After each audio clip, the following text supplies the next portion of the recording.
Бұл Арал теңізі.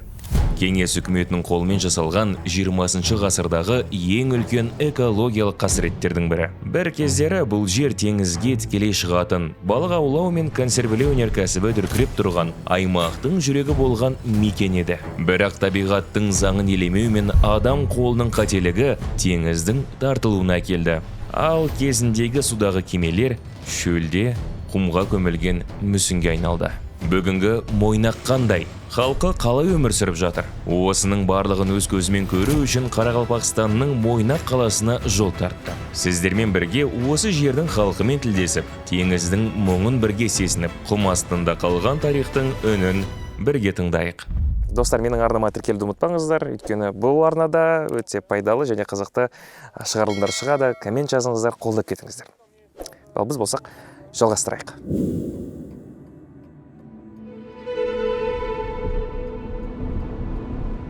Бүгін біз Нөкіс қаласынан 200 шақырымда орналасқан Мойнақ қалашығына жол тарттық.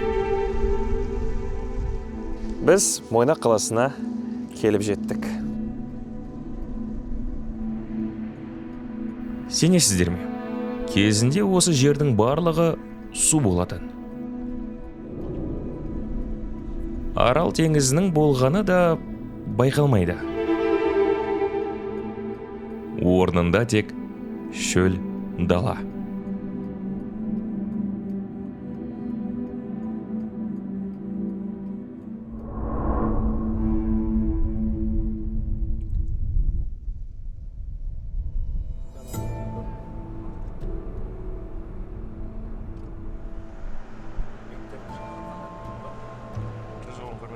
Мойнақ бір кездері аралдың терең тынысын сезінген, балығы тулаған, кемесі жүзіп, саласы мен зауыты тоқтамай жұмыс істеген шағын порт қаласы.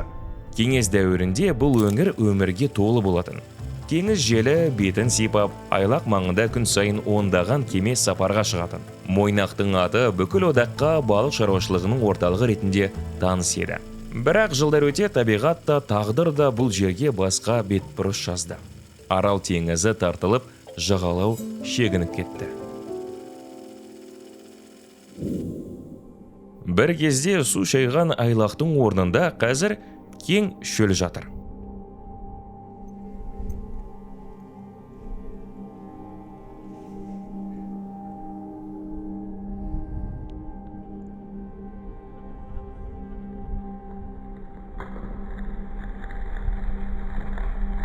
Құмның үстіне тізіліп қалған тот басқан кемелер. Кешегі теңіз өмірінің үнсіз ескерткіші. Олар бір дәуірдің күйреуі мен экологиялық апаттың белгісі сияқты. Қазір біз порт аймағында кемелер зиратын көруге барайық.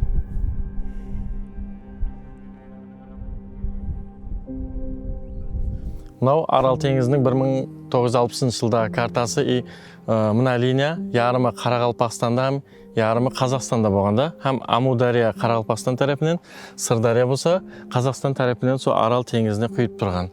1961 жылдан басылап пақтаға көп ітібар берілген, һәм сондан кейін Амудария мен Сырдарияның сулары пақтаға пайдаланылған. 100%-тің орнына тек қана 15% ғана сол Арал теңізіне жетпеген, ал қалған 85-і болса пақтаға пайдаланған. Сондан кейін уже 61-ден басылап, 62-ден басылап Арал теңізінің атраплары құрып басылаған. Ал одан кейін болса 1970-1980 жылдар аралығындағы бұл Арал теңізінің ең тез құру дәуірі болып есептелінеді. Уже 1984 жылдары Мойнақта балықшылықтың дерлік имканы қалмаған. Һәм содан кейін көптеген адамдар Мойнақтан көшіп кеткен. Ал 1999 жыл болса, Амудария Арал теңізіне құймай қалған, жетіп бармай қалған. Сол себептен 1999 жылдан басылап Арал теңізі дым тез құрып кетеді. Һәм 6 жылдық дәуірде көрсеңіз болады, үлкен бір бөлігі демнің арасында жоқ болып кеткен болады. Содан кейін Қазақстан тарапынан бұл жерге дамба құрылады. Суларды құмға яғни жібермеу мақсатында құрылады. Уже 2016 жылларға көрсеңіз, ана бөлегі уже жоқ болып кеткен болады. Бірақ Қазақстан тарапындегі Арал теңізі болса, елі сол өз қалпын сақлап қалады. Һәм әзірна 2024-25 жылларда картада көрсеңіз, хәттеки мына бөлегім әдеуір кішірейіп қалған болады. Бірақ Қазақстан беттегі арал, Малый арал деген кішкене арал, ол елі өзінің қалпын сақлап тұрды, һәм даже жақсы тәріпке өзгеріп жатыр деген жақсы хабарларым бар. Наманның барлығы теңіз болған, осы Мойнақ негізі порт қала болғанда, һәм Усманлыда мысалы үшін теңіздің тереңлігі 6, 8, 12 метрлерге дейін барған. Намаларға су кеп тұрған, кемелер тоқтаған. Хәттекі Союздың уақытында план болған, мынада мұнағына пляж құрамыз деген. Пляж құрып, курортный зона қыламыз деген. Бірақ тілекке қарсы Арал теңізі құрып кеткеннен кейін ол іс-әрекетлерім әмелге аспай қалған болып есептелінеді. Қазір наманда уақытында бұл жерлерде кемелер суда жүрген болса, қазір тілекке қарсы кемелер тек қана құмда тұрыпты. Достар, қазір мен кемелер зиратындамын. Бұл жер енді туристік нысан болып кеткен. Одан бөлек бұл жерге бүкіл жерден, бүкіл аймақтан, осы Арал теңізі қалған жерлерден бұл жерге қалып қалған кемелердің бәрін ошаққа алып келген. Енді шынымен де өте жүректі ауыртатын көрініс. Қазір осы жерді аралап сіздерге көрсетейін. Қарап тұрғандарыңыздай, артында теңіздің деңгейі, артындағы мысалға жар дейді ғой, сол жарға дейін жеткен болатын. Кәдімгідей суғатта тарылып кеткен. Осы Мойнақ қаласынан 100-150 шақырымға дейін, километрге дейін су кетіп қалған, тарылып. Не деген сұмдық, не деген табиғатты құрту. Енді шыны керек, бұл 20 ғасырдың ең бір үлкен катастрофаларының бірі. Қазір жүріп баратқан жер Арал теңізінің түбі асты.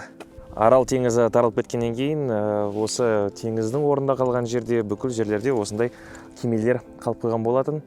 Сол кемелердің көбісін металломға сол кезде халық алып өткізетін, Қазақстан жағынан да, осы Қарақалпақстан жағынан да, сол қалған кемелердің бәрін осы музейдің қасына келіп, осылай жинап қойыпты. Шыны керек, енді өз көзімен бұны көрген кезде жүрегің ауырады екен. Жақыннан осы кемелердің түрі осындай. Темірден басқа ештеңе қалмаған екен. Ішіне кіріп көрейік.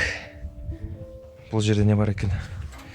Енді бүкіл адамдар, келген қонақтар өз аттарын жазып кеткен. Іші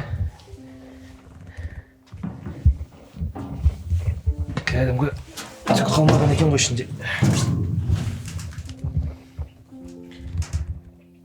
Іші міне мынандай. Кезінде бұл жерде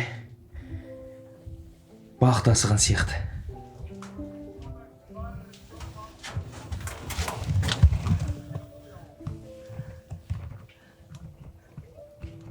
Балық аулайтын кемелердің түр-түрі болған екен, осындай орташалар да болған, мынандай кішілеулері де болған, балық таситын, адам таситын, балық таситын. Одан кейін мына жерде осындай үлкенделері де болған екен. Мысалға бұл кемені қарайтын болсақ, мына жердегі бүкіл темірін бәрін алып кетіп металломға өткізген секілді. Бүйтіп ішінен қарасаңызда бәрін металломға өткізіп жіберген екен. Қалғаны енді осы. Жай мысал ретінде қараңыздаршы, мен қазір менің бойым қандай, кеменің биіктігі қандай. Кәдімгідей үлкен-үлкен кемелерді осылай қалдырып кеткен. Мына жерден мына жерін кесіп, ішіндегі бүкіл заттарды сатқан секілді ғой. Сатып жүрген сияқты. Балық аулау өндірісі 1970 жылдардан бастап күрт төмендеген. Бір дерек бойынша 1957 жылы Мойнақ маңында шамамен 26 мың тонна балық ауланған.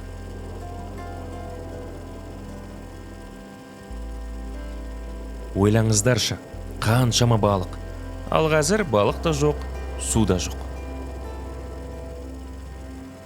Ойланып қарап отырсам, мына шөл даланың бәрі кезінде үлкен теңіз болған, үлкен осетр, белугалар болған, бірақ оның бәрі қазір жоқ. Келіп осыны көрдік, қызық жалпы барлығы. Барып енді традиционный тамақ жегенді. Радостное что-то. Қарны аш қалды ма? Қарны аш қалды.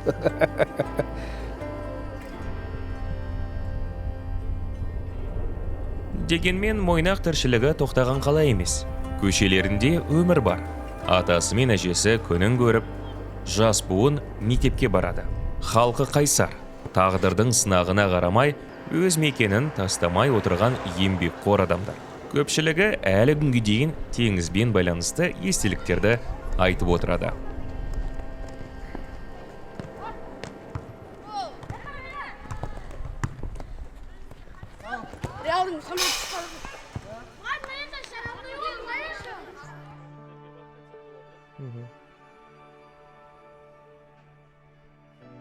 Ал қазір барып, Валентина апамыздың үйінде қонақ болайық. Далаға су қойдыңыз ба?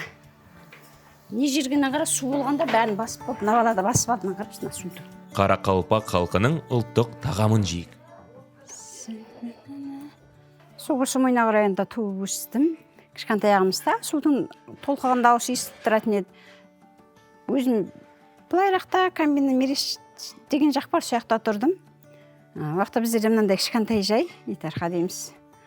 Сондай жайда тұрдық, уақытта мынандай пенске жайлар жоқ еді. Сол су бар еді үйдің алдында. Соған барып шомылатын ек. Мен әкем өзі капитан болды. Қазақстанның арасқы. Сояққа қатынайтын еді неменен, катерменен ба андай неменен.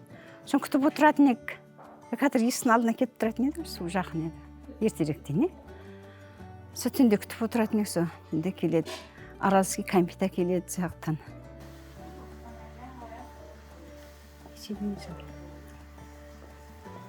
Қазір өзім напақадамын. Біздерде қарапа напақа пенсияда. Пенсия жасындамын да. Енді қарап отқанша движение айналыс болсын деп, осы кәсіпті істеп жатырмын, кішігірім. Пенсияңыз қанша бұл жерде? Орталық пенсия? Орталық бағасы қанша пенсия?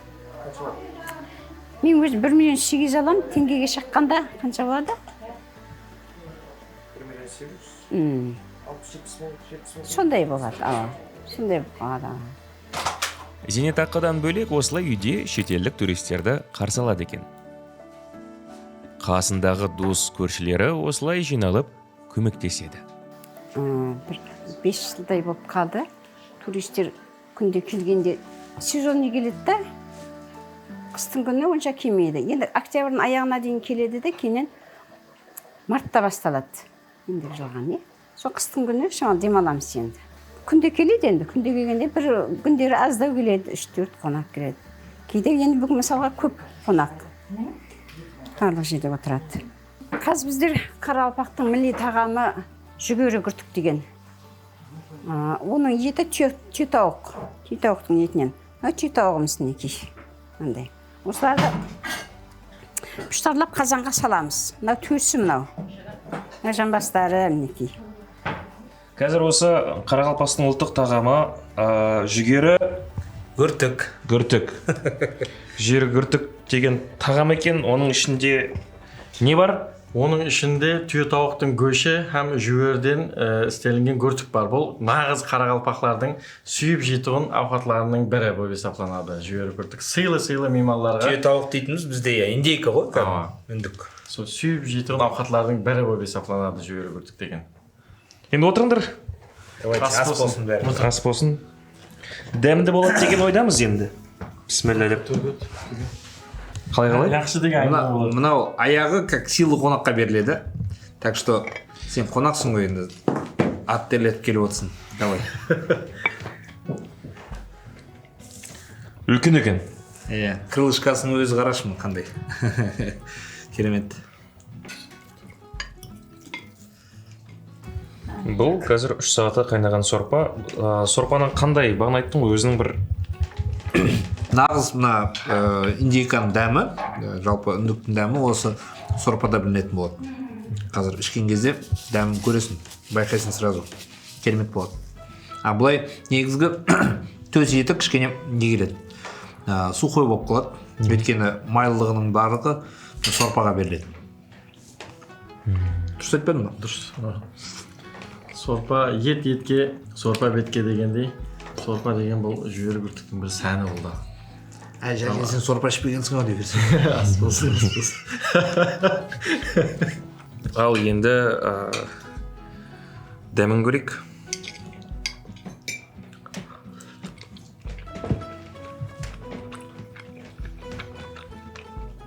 Жүгерінің дәмді. Бұл біз жүгері дейміз, кукуруза дейміз, бұл енді кукуруза емес. Бұл жерде жүгері дейді.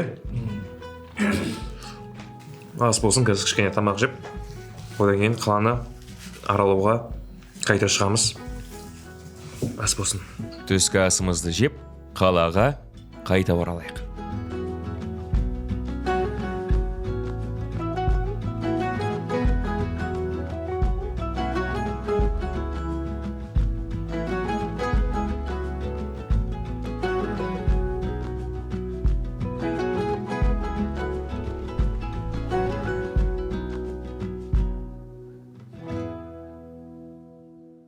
Мен Қалназаров Темірхан Мойнақ районында 1956 жылы туылдым. Содан бері бірінші класстарда оқып, Арал теңіздер, мына неге теңіз жағалаудың бәрі су еді. Пароход не жүретін еді, ол кезде 3-ші класс оқитын едік біздер. 3-ші, 4-ші класстарда пароход, катерлер келіп, жағаға келіп тұратын еді. Неден Арал теңізден прямой не келіп тұратын еді? Продукты ол кезде, московский продукты ол кезде, Москвадан неден әкеліп теңіздерді көрдік соларды. 1963 жылдан бастап су қайта бастады кейін қарай. Содан біздің орыс, мына көшенің бәрі орыстар еді. Осы біздің үйдер, мына көше, үш көшенің бәрі орыс, уральский қалмақтар болды. Ертеде да, сол кезде 60 жылда. Сол 63-тен бастап орыстар да кете бастады. Су тартылғаннан орыстар өже біледі ғой. Су бар жаққа ағысып кете берді. Содан мына теңіз тартылғаннан кейін бұл жер Арал теңізі ар жағында болды. 73-тен бастап кейін қарай кетті, тартылды. Артектер болды, салынды, пионер лагері салынды. Су тартылғаннан кейін бұл жерден катер Аралға қатынайтын еді. Үлкен пароходтар жүрді, катер. Мен 1973 мектепті бітірдім. Сол жылы Арал теңізінен бастап Қызылордаға катермен бардым да, Арал теңізінен бардым. 73 жылы Қызылорда оқуға бардым. Бірақ құт салмай кейін қарай қайтып кеттім. Енді толқындар биік болды ғой енді. Мына тауда недей болды, жайдың несіндей, көлеміндей толқын болатын еді. Қашқы боламыз ішінде, шыдамадық. Арал теңізде көп балықтар болды. Бекіре, сыла, сазан, сондайлар. Жайын консерві зауыты істеп тұрды. Өзі консерві зауыты 3-сімен істейтін еді. Мыңдай адам жүрді консерві зауыты, 3-сімен істеді. Түрлі толстоловый, котлет, сазан, леш, консерві шығарып, сырт елдерге жіберіп тұрды. Вагон тасып, қоңыратқа апарып, пойызға, машинамен, сондай болды. Су тартылғаннан кейін бәрі де елдер көше бастады, көбісі. Президент марқасында қайттан жаңарту басталды. 19 жылы барып, абаланстыру нетіп, стройка жүргізіп, президент Шәукет Мирзаевтың арқасында Мойнақтар қайттан көне жайларды бұзып, таза жай салып берді домда. Дом салды, нелерді бәрді. Қазір неміз жақсы, біздер қазір пенсиядамыз, кемпір екеуміз. Тіршілік істеп атымыз, мал бағамыз, соның арқасында балалар Қазақстанға неге барып жұмыс істеп қайтады. Ауылда ондай жұмыс жоқ қазір. Сондай. Қазір неміз жақсы самолет қатынап тұрды, Ташкенттің өксіз самолеттерінің рейсі қойыпты. Қазір Мойнақта енді біраз буравайлар шығып отыр. Кеше шықты, бір айдай жанып тұрды. Бір айда сөндірді, жақсы кәш шығып отыр. Енді 30 жылға дейін жақсы болады деп отыр. Бірінші, екінші Ташкент, Дубай болады деп отыр ғой енді. Неден бәрі буравай болады. Қазір 5 буравай түсті алдымызға. Бәрі су өді алдымыздың, бәрі су өді. Суы қайтып кетті бәрі де. Енді қазір буравай бәрін істеп отыр. Китайстар істеп отыр, Азербайжаннан келіп істеп отыр. Бәрі де. Бүгінде Мойнақ экологиялық туризмнің символына айналған мекен. Мұнда келушілер кемелер зиратын көріп, арал трагедиясының мағынасын көзбен сезеді. Қазіргі таңда Мойнақта 20 мыңдай халық тұрады, бірақ күннен күнге бұл жерде халық саны азайып жатыр. Көбісі жұмыс іздеумен Қазақстанға кетеді. Одан бөлек Ташкент, Нукусқа қарай халық кетіп жатыр. Енді 19 жылға дейін енді осы Мойнақ қаласы десек те болады. Кішкене нашарлау күйде болған екен. 19 жылдан бастап президенті, Өзбекстанның президенті Мирзиёев осы көптеген қаржы салып, асфальт төсеп, ескі үйлерді сындырып, жаңа үйлер салып, кәдімгі енді бір район орталығын жасап жатыр. Енді көзбен бүйтіп қарасаң, ол көрініп тұр. Жаңа асфальт, одан бөлек больницаны көрдік, мектептерде жақсы, футбольный полялары бар. Енді жақын арада бұл жерден жақын бір жылдары газ тауып, баяғыда газ болған, бірақ та үлкен компаниялар көп, ірі компаниялар газ саласында үлкен буровой станцияларды ашып, халықты көбінесе су жақта жұмыс істеп жүр. Енді не дейміз? Мойнаққа енді даму, енді бір күндері су қайтып келеді, орнына келеді деген ойдамыз енді. Енді Құдайдан соны тілейміз. Сол келсе, балық шаруашылығы қайтадан ашылып, қайтадан халыққа балыққа тоятындай заманға жетейік. Көзіміз соны көрсін. Көптеген туристер осы жаққа келіп, осы аралдың символы ретінде осы Мойнақ қаласына келеді. Бұл жерде экологиялық зардап шеккен қаланы өз көзімен көру, болашақта онда жасамау үшін енді келеді деп ойлаймын. Енді табиғаты әдемі, бұдан бөлек басқа да жерлерде бар. Сол жерлерге келіп көретін сияқты. Дейсте артында секіп жүр артта бала. Осылай кешкі ауылда қарап жүрміз. Кешкі ауыл енді нағыз біздің де ауыл сияқты екен. Мойнаққа жол тартқан адам тек бір қаланы емес, бір тарихи кезеңді көреді. Бұл үнсіз қалған теңіздің әңгімесі, шөлге айналған айдынның ізі, адам мен табиғаттың күрделі қарым-қатынасы туралы ой салатын мекен. Қазір Мойнақ үміт пен өзгерістің де символы. Қаланың болашағын сақтап қалу бағытында экологиялық жобалар жүріп жатыр. Ал осы жерге келген әр саяхатшы арал тағдырын ой елегінен өткізіп, табиғат алдындағы жауапкершілігін басқа қырынан сезініп қайтады.